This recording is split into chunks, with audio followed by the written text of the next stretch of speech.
بسم اللہ الرحمن الرحیم۔ السلام علیکم ورحمۃ اللہ وبرکاتہ۔ پیارے دوستو، قرآن مجید میں اللہ تعالیٰ نے ارشاد فرمایا، اور زنا کے قریب مت جاؤ، بے شک وہ بڑی بے حیائی اور برائی کا راستہ ہے۔ ناظرین، کیا آپ یہ جانتے ہیں کہ زنا کی ابتدا کب اور کیسے ہوئی؟ اس کائنات عالم میں سب سے پہلے کس بدبخت انسان نے اس گناہ کا ارتکاب کیا، اور اسلام میں زنا کی سزا کیا ہے؟ یہ تمام تر تفصیلات ہم آج اس ویڈیو میں آپ دوستوں کے ساتھ شیئر کریں گے، اس لیے آپ سے گزارش ہے کہ آپ نے ویڈیو کو آخر تک لازمی دیکھنا ہے۔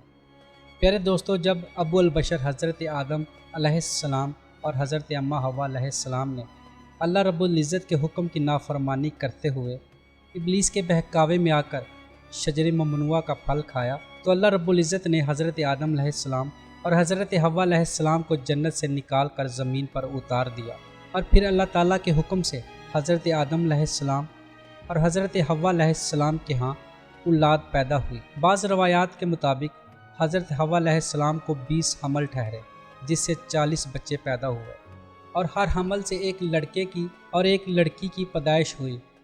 حضرت آدم علیہ السلام چونکہ کائنات عالم کے پہلے انسان تھے، اور زمین پر انسان کی نسل بڑھانے کے لیے ایک حمل سے پیدا ہونے والی لڑکی کی شادی دوسرے حمل سے پیدا ہونے والے لڑکے سے کر دی جاتی تھی، جبکہ دوسرے حمل کی لڑکی کی شادی پہلے حمل کے لڑکے سے کی جاتی تھی، اور ایک حمل کے بہن بھائی اللہ رب العزت کے حکم سے آپس میں بھائی بہن ہوتے تھے۔ ناظرین، اسی دوران حضرت آدم علیہ السلام کے ہاں قابیل اور حابیل 2 بیٹے پیدا ہوئے۔ قابیل کی بہن اکلیمہ بہت زیادہ خوبصورت تھی، جبکہ وہ لڑکی جو حضرت حابیل علیہ السلام کے ساتھ پیدا ہوئی تھی وہ اتنی خوبصورت نہیں تھی۔ چنانچہ جب یہ بچے بڑے ہو کر جوان ہوئے اور ان کی آپس میں شادی کا وقت آیا، تو قابیل نے حضرت حابیل علیہ السلام کی بہن کے ساتھ نکاح کرنے سے انکار کر دیا، اور کہنے لگا کہ یہ تو بالکل خوبصورت نہیں ہے، میں اپنی بہن اکلیمہ کے ساتھ شادی کرنا چاہتا ہوں۔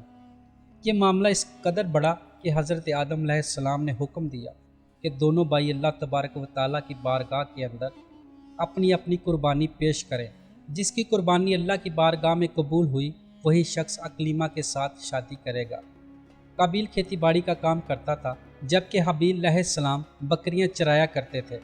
چنانچہ حضرت حابیل علیہ السلام نے اللہ رب العزت کی بارگاہ کے اندر ایک خوبصورت بکری کا بچہ پیش کیا، جبکہ قابیل نے گیہوں کا گٹھا اٹھا کر اللہ رب العزت کی بارگاہ میں پیش کیا۔ اللہ تبارک و تعالیٰ کی بارگاہ کے اندر جب یہ دونوں قربانیاں پیش کی گئی، اس زمانے کے رواج کے مطابق آسمان سے آگ اتری اور اس نے حضرت حابیل علیہ السلام کی قربانی کو نگل لیا، یعنی یہ ثابت ہو گیا کہ حضرت حابیل علیہ السلام کی قربانی اللہ کے حضور قبول ہو گئی ہے۔ جس پر قابیل کہنے لگا کہ ضرور میرے باپ حضرت آدم علیہ السلام نے قابیل کے لیے دعا کی ہوگی، جس کی وجہ سے اس کی قربانی قبول ہوئی ہے۔ ناظرین، قرآن مجید فرقان حمید میں حابیل و قابیل کا قصہ سورہ المائدہ میں آیا ہے۔ جب حضرت حابیل علیہ السلام کی قربانی قبول ہوئی، تو قابیل نے حضرت حابیل علیہ السلام کو مارنے کی دھمکی دی۔ روایات کے مطابق حضرت حابیل علیہ السلام قابیل سے زیادہ طاقتور تھے، لیکن آپ نے اللہ تعالیٰ کے خوف کی وجہ سے فرمایا، اگر تم مجھے قتل کرنے کے لیے اپنا ہاتھ بڑھاؤ گے، تب بھی میں تم کو قتل کرنے کے لیے اپنا ہاتھ نہیں بڑھاؤں گا، کیونکہ مجھے تو تمام جہانوں کے پروردگار اللہ رب العزت کا خوف ہے۔ اگر تم اس انتہا کو پہنچ جاؤ کہ مجھے قتل ہی کر دو، تو اپنے گناہوں کے ساتھ ساتھ میری خطاؤں کا بوجھ بھی تمہارے سر ہوگا۔ چنانچہ قابیل نے غصے میں آ کر حضرت حابیل علیہ السلام کے سر پر پتھر مارا، جس سے آپ کی موت واقع ہو گئی، اور یہ زمین پر پہلا قتل تھا۔ جب قابیل حضرت حابیل علیہ السلام کو قتل کر چکا، تو اسے فکر لاحق ہوئی کہ اب اس کی لاش کو کیسے ٹھکانے لگایا جائے۔ وہ حضرت حابیل علیہ السلام کی لاش کو اپنے کندھوں پر اٹھائے کئی دن تک مارا مارا پھرتا رہا۔ بعض مفسرین نے ذکر کیا ہے کہ جب قابیل اپنے بھائی کو قتل کر چکا، تو اس کی لاش کو 1 سال تک اپنی پشت پر لادے پھرتا رہا۔ پھر اللہ تبارک و تعالیٰ کے حکم سے 2 کوے آئے، اور ان دونوں نے قابیل کے سامنے جھگڑا کیا۔